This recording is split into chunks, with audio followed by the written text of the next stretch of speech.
Hello दोस्तों, मैं खुशबू आप सबका स्वागत करती हूँ खुशबू कुमारी अम्बाला में एक क्लासेस में। तो मैं आप लोग को पढ़ा रही थी सिंपल इंटरेस्ट में आप लोग का चैप्टर ख़त्म हो चुका था। बस कुछ विविध में बच गई थी कि जब हम किसी को मूलधन हो या कुछ भी हो उसको कम कर दिया जाए, परसेंटेज और वर्ष दिया हुआ रहे, तो हम किस तरह से इसको हल करते हैं। ठीक है, तो हम चलते हैं अपने क्लास की ओर।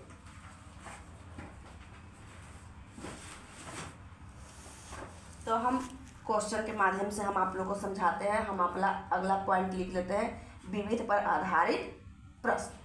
क्या पर आधारित प्रश्न? विविध पर आधारित प्रश्न। ठीक है, तो हम इसको टाइप के रूप में ही बना देती हूँ ताकि आप लोग को आराम हो जाए। टाइप विविध पर आधारित प्रश्न।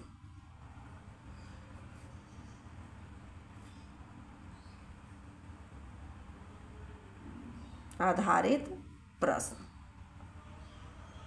ठीक है, इस तरह से। अब देखिए इसे हम किस तरह से बनाएंगे। क्वेश्चन लिखती हूँ और मैं उसके माध्यम से मैं आप लोग को समझाने की कोशिश करूँ। ठीक है, तो हम चलते हैं अपने क्लास की ओर। तो हम यहाँ पे लिखते हैं कि जैसे यहाँ पे लिखा हुआ है,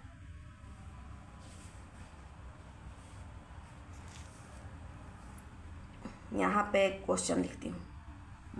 ठीक है, यहाँ पे जैसे क्वेश्चन दे दिया कि किसी राशि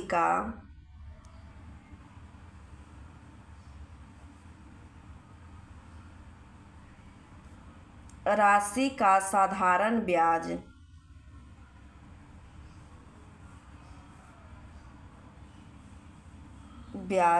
मूलधन का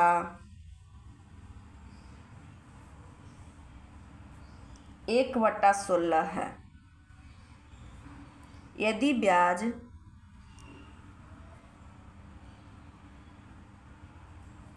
ब्याज पर मिलने वाली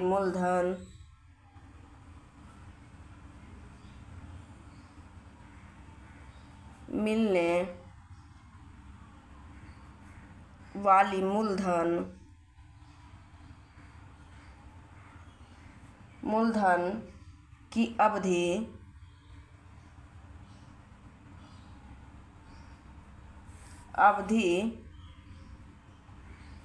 के वर्ष ब्याज की वार्षिक दर के बराबर हो।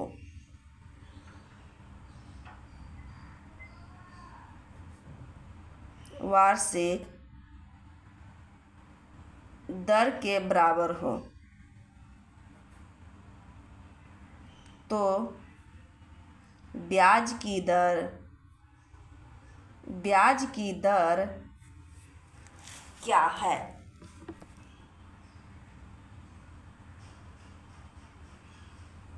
ठीक है, इस तरह से क्वेश्चन रहेगा। तो हम कैसे बनाएंगे? यहाँ पे सीधा सीधी लिखा हुआ है कि साधारण ब्याज मूलधन का 1/16 है। यानी साधारण ब्याज जो है, यानी डायरेक्ट ब्याज लिखती हूँ, ब्याज बराबर क्या है? मूलधन का मतलब गुना 1/16। ठीक है, तो मूलधन को हम इधर नीचे ले आएंगे तो ये हो जाएगा ब्याज बटा मूलधन बराबर 1/16। अर्थात ये हो गया ब्याज, ये हो गया मूलधन। एक चीज़ ये बात हम आपको पहले भी बताए थे कि ये क्वेश्चन हम आप लोग को शायद बता चुकी थी कि नहीं, ये याद नहीं, इसलिए मैं इसको दोबारा रिपीट कर देती हूँ। तो ये बताए थे कि ब्याज हमेशा कम होगा मूलधन से और मिश्रधन हमेशा ज़्यादा होगा मूलधन से। तो अगर ऊपर बड़ा हो, अगर ऊपर क्या हो, नीचे ज़्यादा बड़ा, ऊपर छोटा हो नीचे बड़ा हो, तो हमेशा ऊपर वाला ब्याज और नीचे वाला मूलधन होगा। ठीक है, अगर ऊपर ज़्यादा हो और नीचे छोटा हो तो नीचे वाला मूलधन और ऊपर वाला क्या हो जाएगा? ऊपर वाला हो जाएगा मिश्रधन। ठीक है, अब देखिए यहाँ तक तो आप लोग को कोई दिक्कत नहीं। तो जब ब्याज निकल गया, मूलधन निकल गया तो यहाँ क्या कर रहा है? दर वार्षिक क्या कर रहा है? अवधि वर्ष और ब्याज दर जो है दोनों बराबर हो, यानी टाइम बराबर आर। तो अगर टाइम को हम x मानेंगे तो r भी x हो जाएगा। तो यहाँ बैठा देते हैं सूत्र। तो ब्याज बराबर हो गया, ब्याज बराबर क्या हो जाता है, ब्याज बराबर मूलधन गुने समय गुने दर बटा 100, यही सूत्र होता है ना। तो ब्याज 1 बराबर क्या मान निकालना है, और दर का ही मान निकालना है। तो यहाँ हो जाएगा मूलधन हो गया कितना 16 गुने समय हो जाएगा x, और दर भी हो जाएगा x बटा 100। ये हो जाएगा कितना, x स्क्वायर हो जाएगा। तो x स्क्वायर बराबर कितना हो जाएगा 100 बटा 16, यानी कितना हो जाएगा 10 बटा 4 यानी 5 बटा 2% आंसर। यही आंसर हो गया। यानी जो दिया हुआ रहेगा उसको इस तरह के रूप में हम लिख देते हैं, ठीक है। और यहाँ पे ब्याज और मूलधन ज्ञात जब हो जाएगा तो दोनों बराबर करने के लिए कहेगा। तो जब एक का मानेंगे तो दोनों का मान अपने आप हो जाएगा। तो t को हम x माने तो r भी x हो गया, और यहाँ पे हम लिख दिए। अब देखिए आगे क्वेश्चन क्या होता है कि किस तरह से हम बनाएंगे, ठीक है। तो हम देखते हैं आगे। जैसे यहाँ क्वेश्चन दिया हुआ है कि 425 रुपया 4 वर्षों में साधारण ब्याज पर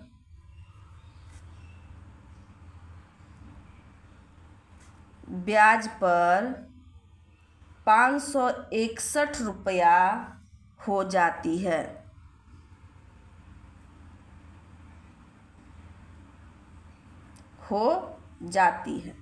यदि दर को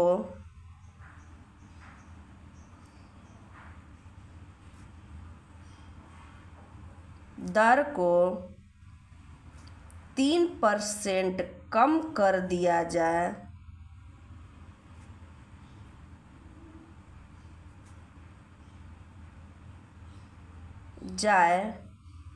तो वह राशि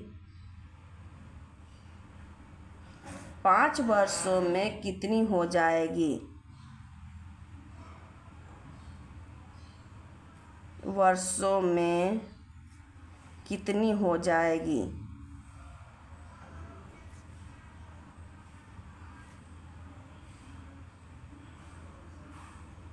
एक क्वेश्चन दिया हुआ, ठीक है।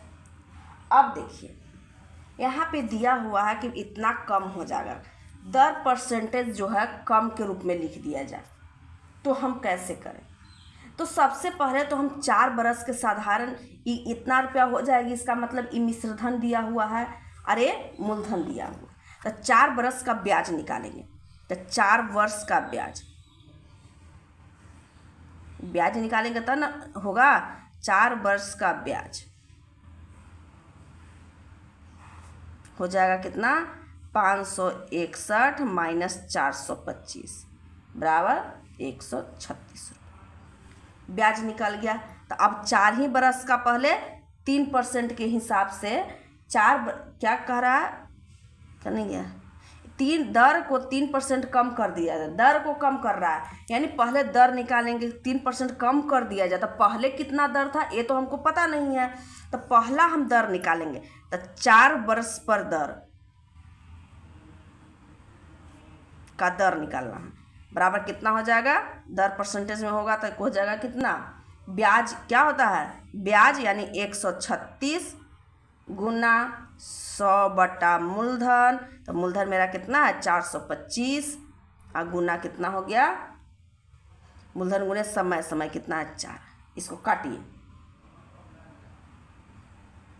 मान लिया जाए कि इससे इस काटते हैं 25 चौका 100, ठीक है।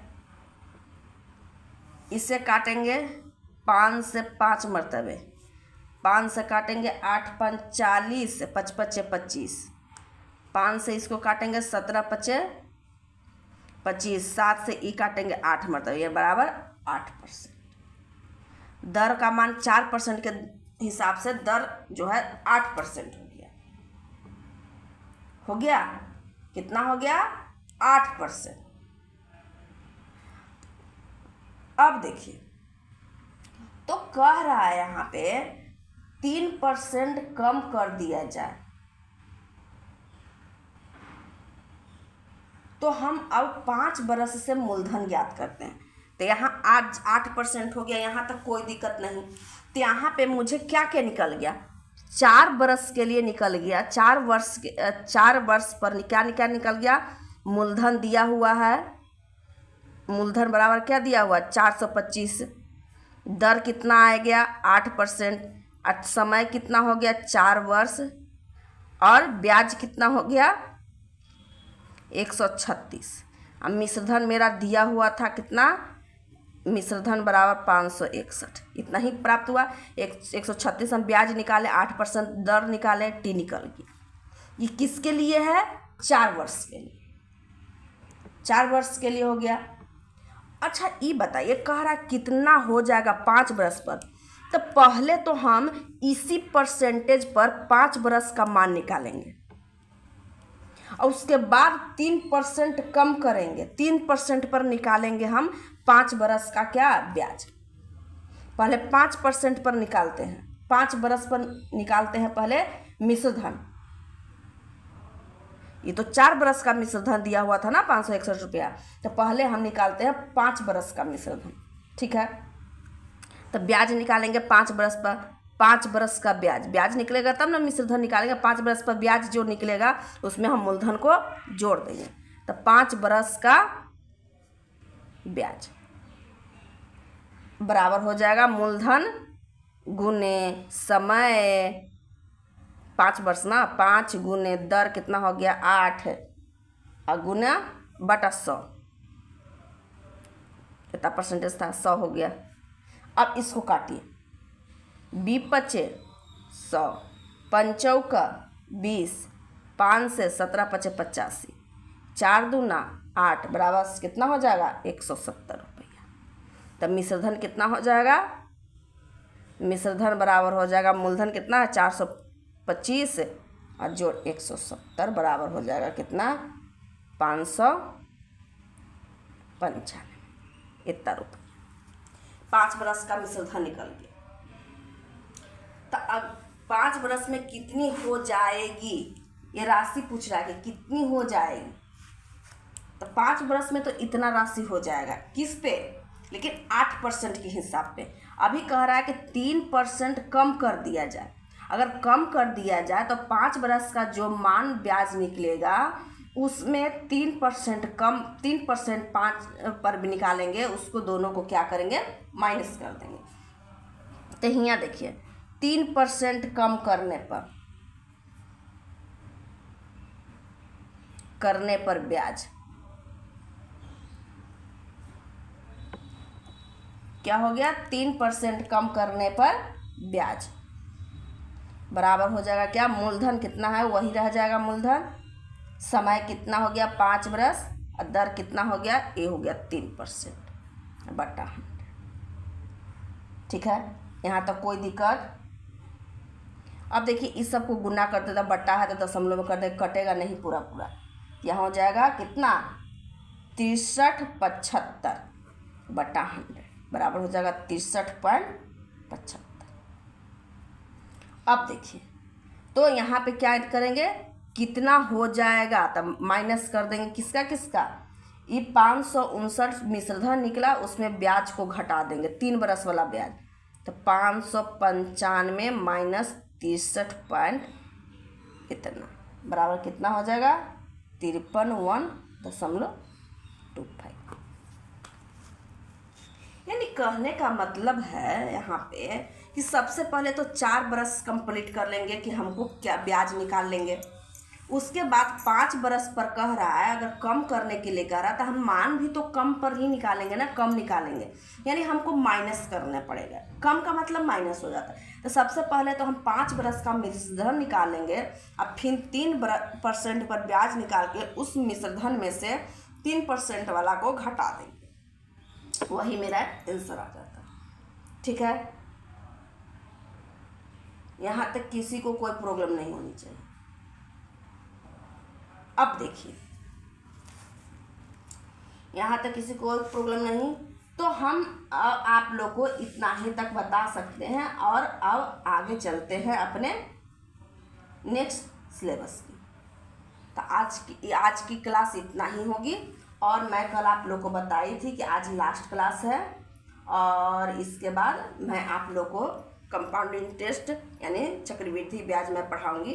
तो आज क्लास के लिए इतना ही, बस थोड़ा सा ही है, कुछ ही पॉइंट्स बचे हुए थे जो मैं आप लोग को बता दी।